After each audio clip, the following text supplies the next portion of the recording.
6 days passed. The weather in that time sunny and clear.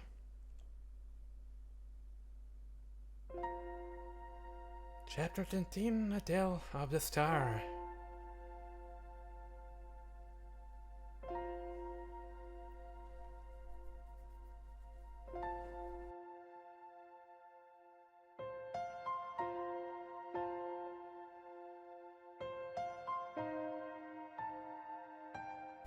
It first came to Soujurou's attention when he was resting with Alice after spending all day cleaning.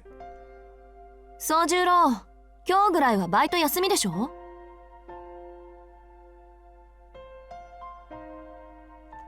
Aoko asked him in her usual manner immediately upon entering the drawing room. Wait. Wasn't he supposed to, I don't know, fall apart into two big pieces after the magic ran out or something? It was already nighttime, approaching 9 o'clock. The afternoon's Alice they decided to sew Soujuurou back together. He's still very much dead, and they're pretending that he's alive. Like crazy people they are. The afternoon's sunny weather had changed abruptly, and thick clouds were visible out the window. Awoken from his nonchalant daydreaming, Soujuurou tilted his head to the side and replied calmly. 休みだけど、どうして?これから実家に戻るから用意しておいて。Soujurou's peaceful expression had grown tense the moment she appeared. Unsure of what any of this had to do with him, he stole a glance at Alice, who was seated across from him. However, she looked surprised as well, her eyes widening ever so slightly as she studied the air too. 用意って何の? He replied timidly, struggling to hide his bitterness at Aoko for waiting until the cleaning was finished before deciding to show up. 用意は用意よ。1時間ぐらい歩く山の上だから寒くない格好をしろって言ってるの。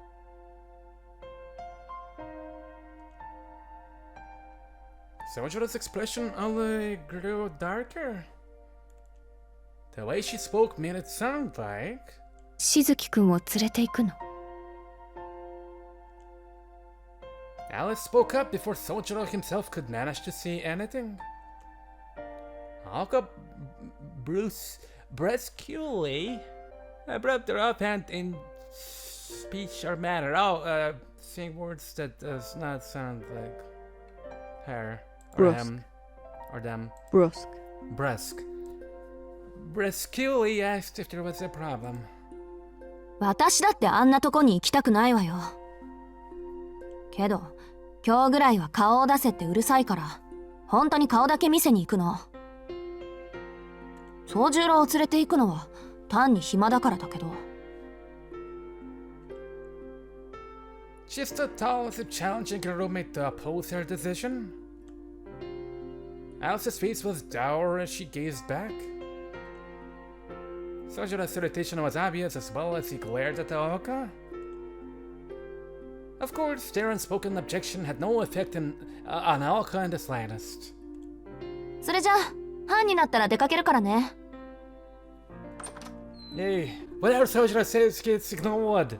Having said all she wanted, Aoko disappeared from the room once again. Alice and Soujuurou could only sit in dumbfounded silence.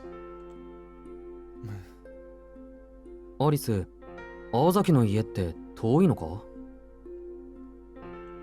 He stared at the clock as he spoke. There were only 10 minutes to go until 4:30. 場所的には三崎市の端よ。ここから電車で4駅分下った小さな山の中にあるわ。あなたの住んでいたところに比べれば他でしょうけど。She knows. Her expression had not changed, but her voice made it obvious she was in a poor mood. His complete obliviousness to this fact only showed how clueless he truly was. そっか。今から行ったら帰ってくるのは明日になるね。帰ってこられたらの話だけど。Each spoke to themselves as if there were no one else in the room.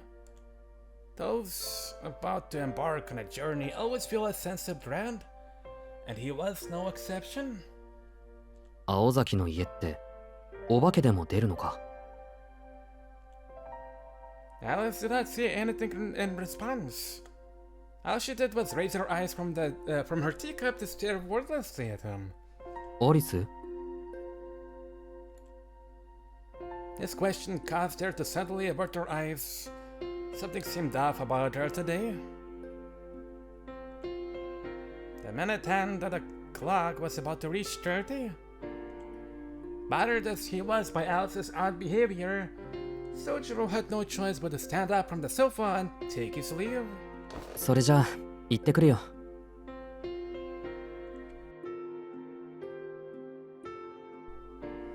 Soujuurou hurried through the drawing room. Alice kept staring at his back until he was gone. Come back. By the time he had changed in his room and returned to the foyer, Aoko was already waiting and ready to go. Furthermore, Alice was at her side and they were deep in conversation. She abruptly ended her chat as soon as he descended the stairs. それじゃあ行きましょうか。アリス、留守番よろしくね。She responded with a simple nod. There was determination in Aoko's step as she strode to the door. Soujuurou made to follow her as he donned his coat in the foyer. ほら、ぐずぐずしない。 Her words made him pick up his pace, but he stopped suddenly, as if he had remembered something. He looked back at Alice as if to say that he had left the heater on in his room, or some other important matter. それじゃあ行ってくる。できるだけ早めに帰ってくるから寝ないで待ってるんだぞ、アリス。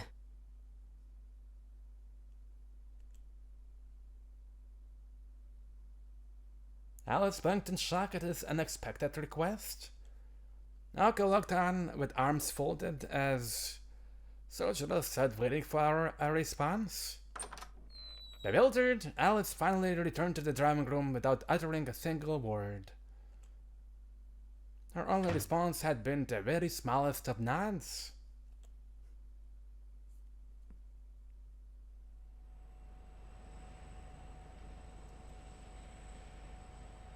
As they were headed for Akikoshiro train station. The night had grown late. It was nearly 11 o'clock. A train full of tourists went by in the opposite direction before the two finally arrived at the tiny station. The surrounding area was incredibly dark and quiet. In fact, it felt less like a station and more like a small boat dock. Soujuurou had a hard time imagining that many people came here even during the day. You know, the absolute bare minimum necessary to greet the odd visitor. There were no convenience stores in sight, only fields and the streetlights that dotted the road. Aoko placed her ticket in front of the attendant, who sat sleeping in his chair, and skimmed the train schedule. The last and only train back departed just after midnight. Having confirmed her options, she headed hastily out of the station.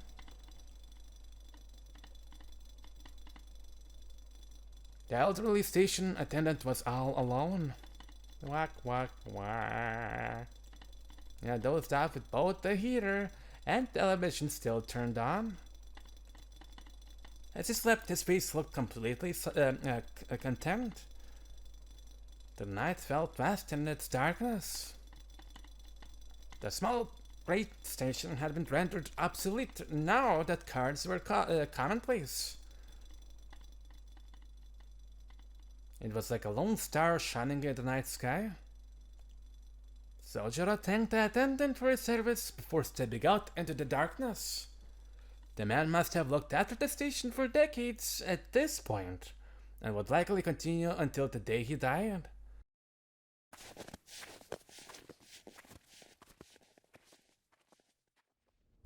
Outside the station, there was little in the way of human development. It could scarcely be called a village.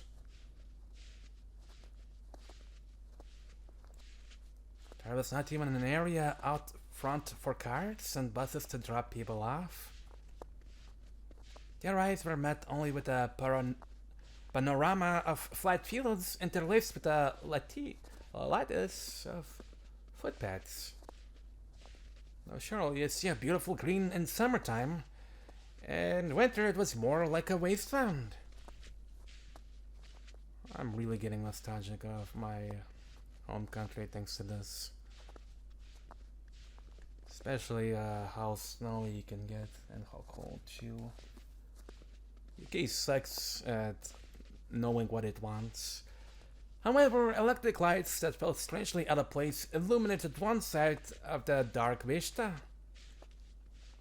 The cold only grew harsher as the night wore on. It relentlessly snatched all sensation from their fingertips. Aoko thus kept her hands in her pockets as she strode through the paths among the fields. She could feel the ground below through her shoes. Its softness was unlike that of the city, and for her it brought back countless memories. She had walked this path every day in middle school, after all. あの山の真ん中あたり、家の明かりが見えるでしょ。あれがうち。Girl, there are many houses that are correctly lighted. Which one are we talking about? She pointed out. Jesus Christ. That was a fucking spider. She pointed out the mountain that rose up before them with her finger. The journey looked like it would take about 40 minutes on foot. Okay, seems like we're safe for now. Right. For now, they remained among the rice fields, though their journey would continue beyond them. Aoko followed the path bathed in light without looking back. The path seemed to hang on before them like a pier leading out into the darkness of the ocean. The closer they got to the mountain, the darker it became. All signs of the hustle and bustle of human life were absent. The dark stillness made the moon overhead seem dazzling. It looks very magical. Its light transformed the mountain path from blackness into a mere shadow. Though dark, their surroundings were not totally indiscernible. The seemingly unending path stretched on and on. Soujuurou, doing his best to match Aoko's pace, stole a momentary glance at the profile of her face.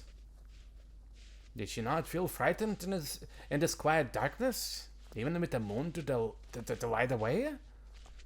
Her expression showed no outward signs of discomfort as she strode on in silence. In fact, this was how she always looked when she was trying to act tough. He had only had a month's experience with her, but that much she knew. There was obviously something on her mind she couldn't ignore, no matter how small it might be. 青崎でもこういうところは怖いのかい? She responded to his tentative question with a surprising nod. こんな夜道を怖がらない人なんて普通いないでしょ。我慢できるか無視できるかの2つだけよ。そのどちらもできない人は夜に出歩かないわ。なるほど。それじゃあどうして自分を連れてきたんだ？言わなかった？こんな何もない道を一人で歩くのは時間の無駄でしょ。退屈しのぎに話し相手が欲しかったの。そういえばそんなことを言ってたな。That's with the way things, with the way she's saying, she obviously could have picked Alice up, and there's something more going on. Showa fell into silence. And while Alice was acting weird, when she found out we were going to Aoka's parents, so... He was not bothered by what she said. Rather, he was desperately searching for something to say in response. Relatable.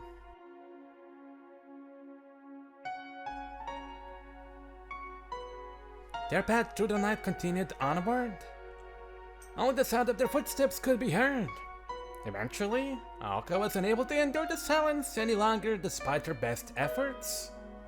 宗十郎、退屈しのぎに何か話してよ。参ったな。話すようなことはないんだけど。He felt clueless and ashamed. He had been searching unsuccessfully for a topic throughout their awkward silence. Shocked though she was, Aoko let out a gentle sigh. At least for a moment, his simple earnestness was enough to make her forget all about her troubles. バカね。嘘でも何でもいいから、とにかく話をすればいいの。別に面白い話なんて期待してないから。Her blunt retort was not entirely honest. She would surely scold him if he dared to lie to her. Soujuurou said as much, reminding her of how she had claimed to hate lies. Naturally, she did not bother to respond to him. 仕方ない。話はないけど、聞きたいことならあった。何でもいいなら、それもいいだろ。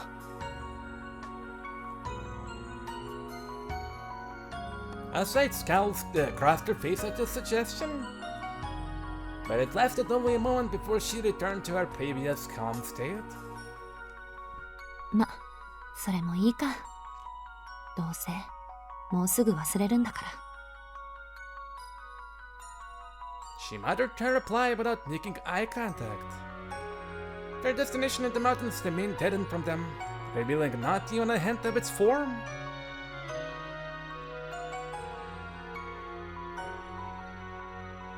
It had bothered him ever since that night.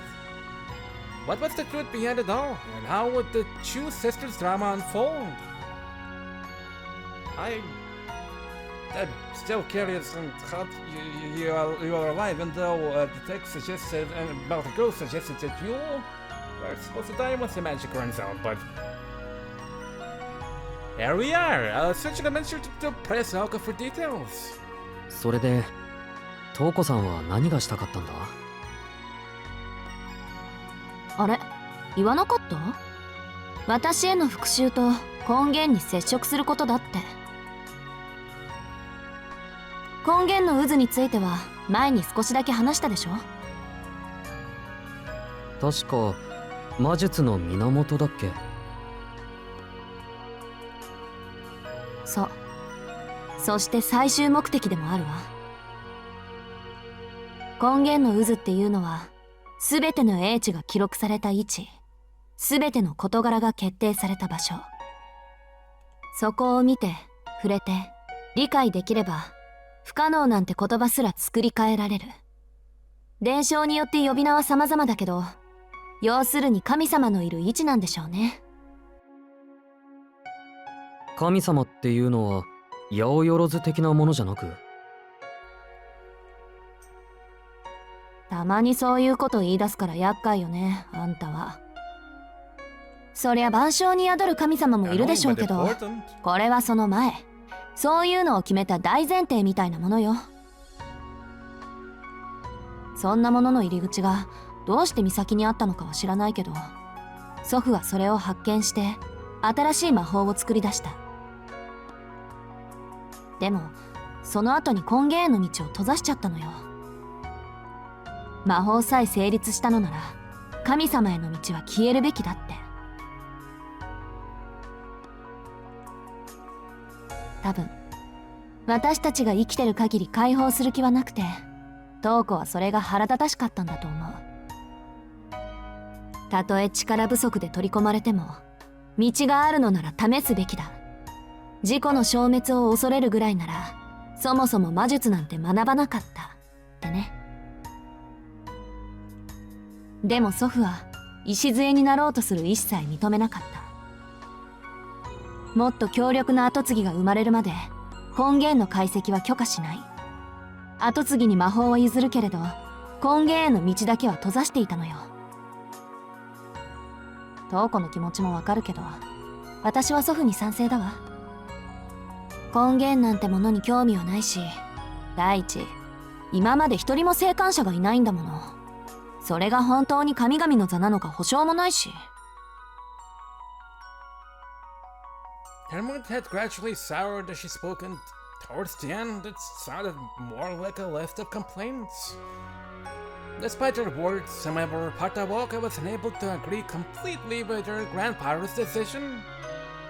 Soujuurou took note and followed up with a question about something he found strange. 青崎、一人も生還者がいないってどういうことだ？根源に触れて帰ってきた者は一人もいないの。世界規模でね。触れれば即消滅。人間程度の魂だと触れた瞬間に元に戻るとか根源に取り込まれるとか。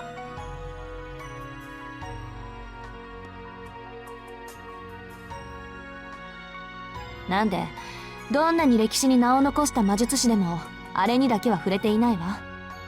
せいぜい間近にして大急ぎで自分の魔術を安定させた程度だもの。Soujuurou furrowed his brow at the oddness of it all. それじゃあどうしてそこがそういう場所だってわかるんだ？そりゃ中に入って伝えた人がいたからでしょ。でも生還者はいないって。Grandfather. だからそういう人たちは中で神様にでもなっちゃったんじゃない？ She spoke very matter-of-factly, as if it was only a minor detail about something that had happened the other day.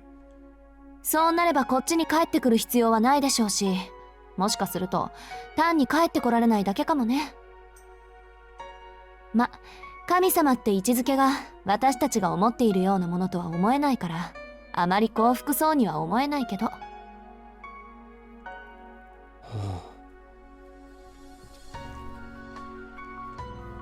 Whether to succeed or fail in their endeavor, those who reach their root become unable to return to the normal world.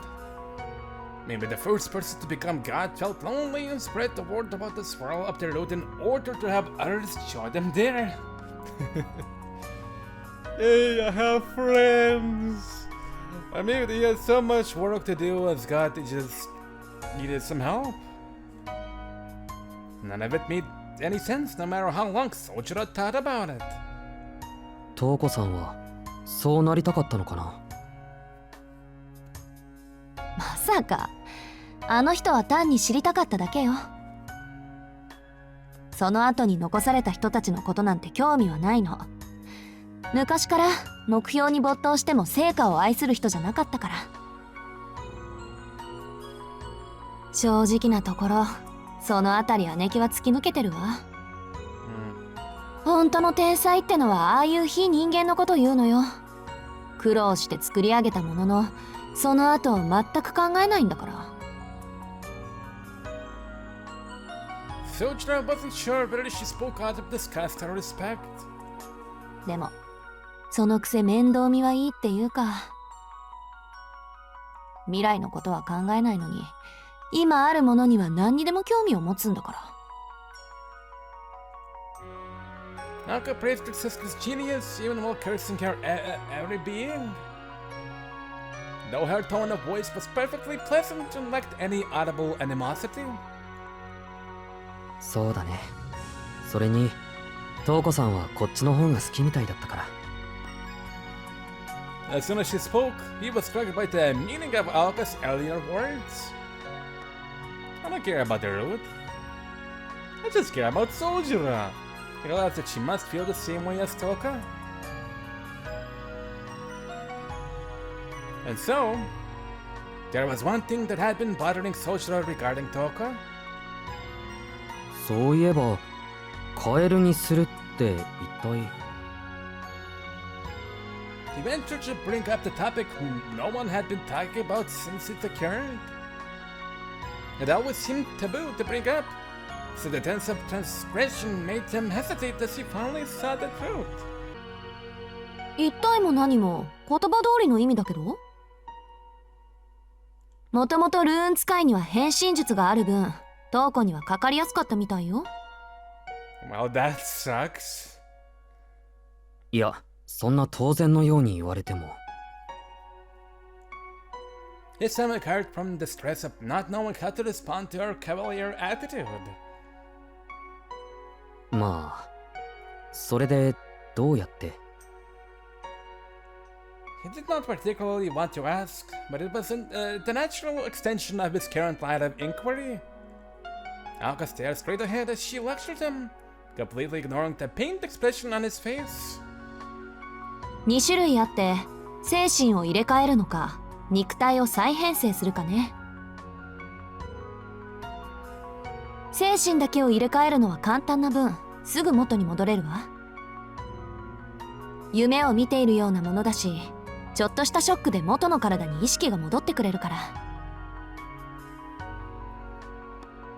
厄介なのは肉体そのものを変えてしまう方で、この場合術が切れるまで元に戻るのは難しいでしょうね。私がやったのはその再編成の方みたい。多分塩基配列を組み替えるんだろうけど、もうちんぷんかんぷん。魔術が科学的な説明するのもナンセンスだし。Aoko spoke as if it were not her own actions she were discussing. Apparently, she had only been borrowing magecraft from her future self and could not use any of it in the present. Her actions had also created a looming threat that would come back to haunt them in 10 years' time. Trying to comprehend even a fraction of all the intricacies involved made Soujuurou's head hurt. あと数年後には青崎はそんなこともできるのか。末恐ろしいな。Soujuurou was being completely honest with her. In response, Aoko only stared ahead blankly, eyes wide open wide. She looked like she wanted to scold him. アリスならそれぐらい今でもできるわよ。なんだと。So if she wanted, she could turn Soujuurou into anything she wanted. やっぱりね、そんなことだと思ってたわ。前にも言ったでしょ。あんたはあの子を甘く見てるって。アリスの部屋のもろもろの人形はあの子に逆らった執事たちの慣れの果てなんだから。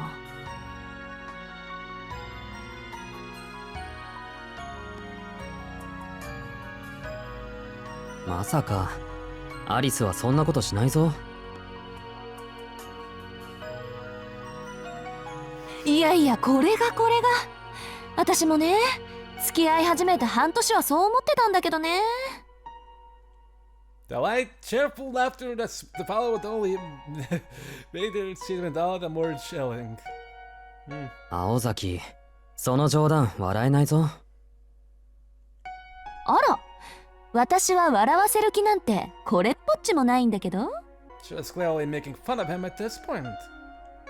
And able to determine how serious to take what she had said, Soujuurou's mood and expression only grew darker.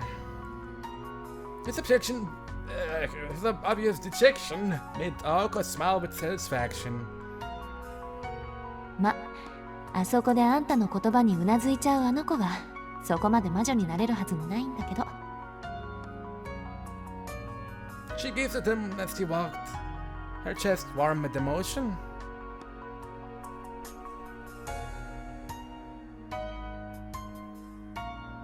The path they strode had shifted from footpaths through rice fields to a road climbing the mountain. It was surprisingly wide given the mountain's small size, though with no shortage of trees on either side. The forest road led them up to the top of the mountain. Wheel marks were etched into the dirt underfoot. No doubt Aozaki's family came through here by car. Oh yeah. The only light at the summit was that of the moon and stars overhead. The bald mountaintop lacked streetlights on houses as well as vegetation. Near the top, the incline of the path began to even out. The road ended abruptly at the house, still a good way away before them. It was too far to make out the shape of the building, but Soujuurou assumed it was Aozaki's house based on the warm light coming from the windows. ところで、君が家で団らんしている間、自分は何をしていればいいんだろう。 Don't tell us that we have to wait outside. He had a hard time imagining her engaging in any sort of family bonding time, but with effort he could imagine that it must be a joyful time for her. He did not want to ruin that by intruding, which is why he brought up the subject now. If he had to, he would not have minded spending the night camping outside. Her reply was not what he had expected. 君はうちの離れに行って祖父に会うの。But why? 多分そこで今日までの記憶を消されるわ。She stopped dead in her tracks as she spoke. The frank and open attitude she had shown all night was now gone.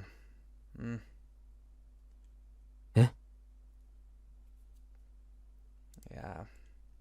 Soujuurou was too shocked to take another step forward. He turned back to look at her, having been walking a little ways ahead, and realized she was not joking.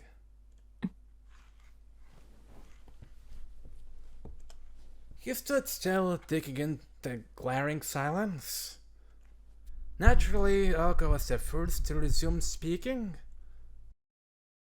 驚かないのね、あなた。いや、驚いたけど。でも、それは初めから決まっていたことだ。そうか。それで青崎は俺を連れてきたのか。退屈しのぎは本当よ。それとは別に、祖父があなたを連れてこいって言ったの。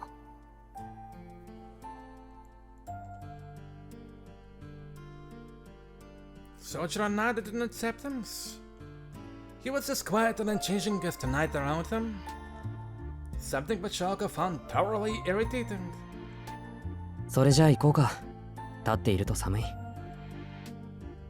Soujuurou。Aoko's voice stopped him in his tracks just as he was about to resume walking towards their house. あなたはそれでいいの？記憶を消されるってことは、今までの1ヶ月がなくなるのと同じなのよ。Soujuurou murmured in understanding. The thought of returning to his old self and forgetting about Aoko, Alice, and the mansion altogether felt like giving up a treasure that he had discovered. But he didn't feel that he was unable to let them go either. 確かにそれは嫌だな。青崎と知り合ってからの1ヶ月は楽しかったし、アリスとも約束したばっかりだし。でも、青崎が消えるわけじゃないんだろう。冬休みが終われば、また学校で会えるじゃないか。There was no answer from Aoko. She did not tell him that he was not the only one who would be losing their memory. Intervention by her grandfather would erase her own memories of Soujuurou too. Once it was done, they would most likely never even speak with one another again. Each would become just another random student at school. Even if they did happen to meet by some lucky circumstance, things would not be the same as they were now. she could not deny that a small part of her was going to miss him. そう。なら行きましょう。She rationalized her feelings away instead of processing them and set off once more towards the house. Soujuurou followed along at her side. It was a matter of several minutes before they reached their destination.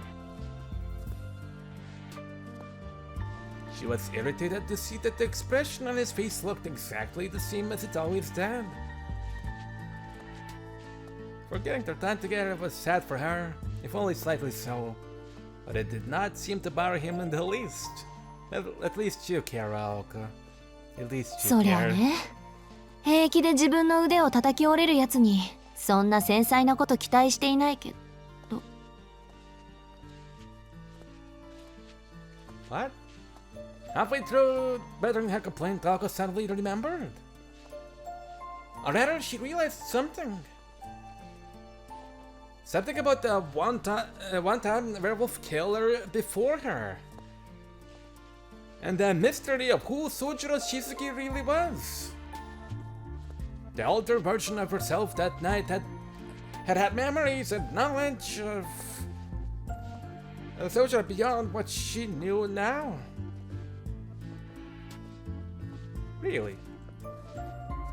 Something about this seemingly average boy's mistakes. Why he was able to do what he did, and why he was erased in the mountains in the first place. Oh, erased. Raised! Raised to the mountains! Raised! She had always wondered but never had a chance to ask him about it until now. Once her grandfather was through with them, all those questions she had about Soujuurou would be gone too. There was no point in asking her right before they had their memories erased. But then again, she might as well if she was going to forget everything anyway. This was her only chance to demand an explanation for his contradictory behavior. 待って。私も最後に一つ聞きたいことがある。あんた、山でどんな生活を送ってたの？ Her question stopped him on the spot. She had never seen him make such a pained expression. つまらないよ、そんな話は。面白い話は期待してないって言ったでしょ。どうせ私も宗十郎のことは忘れるんだから、それぐらい話してくれてもいいんじゃない？ Her words and demanding gaze caused him to lift his head in surprise. 忘れるって、青崎が？当然よ。あんたが忘れても私が覚えているんじゃ意味がないでしょ。お互いが忘れなくちゃ人と人の関係は立てないわ。行ってこいで公平じゃない。なんでそんな顔するの？ Soujurou's hand shot up to cover his mouth in response. He had no idea what kind of look he had been giving her, but he had the feeling it had been pretty pathetic. そうか、青崎も忘れるのか。そこまでは考えていなかった。ええ。そして私はあなたとは会わなくなる。断定はできないけど、まず間違いなくね。Thus, this would be their last conversation. The way she spoke it made it obvious, even if he had not been aware of what awaited him inside. Soujuurou might see her walk by at school and feel a desire to talk, but they would have no reason to interact. Even if he tried to strike up a conversation, he knew she was not the type to bother much with other people. More importantly, he was not the type to strike up conversations in the first place. Not the way he had been a month ago, at least. That was when he finally realized how cruel it can be to forget something. Not only would he forget what they had done together, he would not so much as know her name or even be aware that she existed. Even if he felt strangely drawn to her, he would never understand why. And despite the fact that that if some lucky twist of fate brought them together, things would never be the same. Their walk that night was no less than a funeral for the both of them. He would essentially kill the person he knew as Aoko Aozaki, and she would kill the person she knew as Soujuurou Shizuki. Afterward, nothing would remain. だからその前に聞いておきたいの。嫌だって言うならあとはこのまま家まで直行するだけだけど。それは寂しいな。うん。くだらない話だけど、会話がないよりはマシだろ。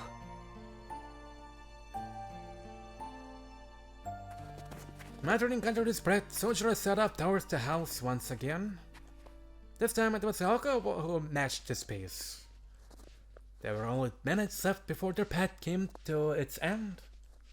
The cold air turned their breath into white puffs that hung frozen in the dark night. You're not quite sure with the rest of the class? Looking back at the conversation later, Aoko would think it seemed more of a confession than anything else. So, thanks for keep your secrets to yourself. Fine. For Soujuurou, however, it was like one long, poorly told fairy tale.